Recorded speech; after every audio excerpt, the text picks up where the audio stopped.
In 1797, British officers were chasing escaped convicts from Sydney up the New South Wales coast. Though the convicts were never found, it was noted that at the mouth of a certain river there was a large quantity of coal that could prove valuable in the future. The location was given the ever so creative name of Coal Island at Coal River. This is that very area, known now as Nobby's Head at the mouth of the Hunter River. However, it wasn't until 1800 that the first official expedition set off to investigate this important find. Unfortunately, this expedition failed. Instead of travelling to the mouth of the then Coal River, they mistook an inlet south of the Coal River as their destination. In 1801, a second expedition set off and successfully found the Coal River. The reports of their finds proved very promising, and so a settlement was established and the mining began. Over the years, the mine spread out west and south, and it was here in Newcastle that Australia produced its first ever exported material, coal. By the early 1900s, Newcastle, the surrounding suburbs, and the Hunter Valley were the biggest sources of coal Australia-wide.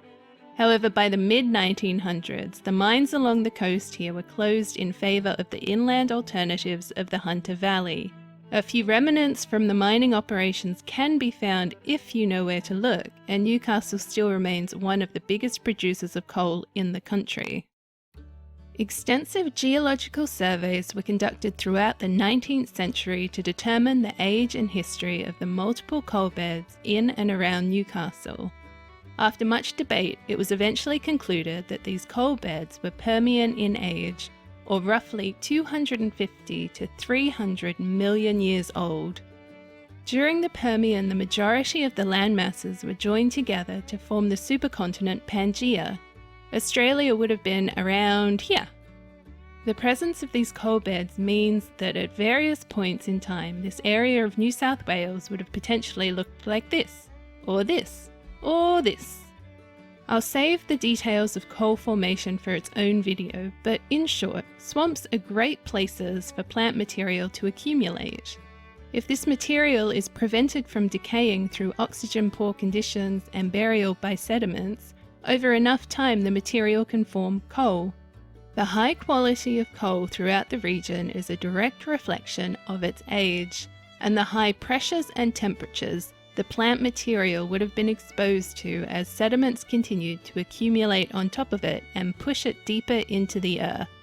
In fact, one of the geologists at the time noted that these coal beds along the north coast were likely some of the finest of their kind in the world.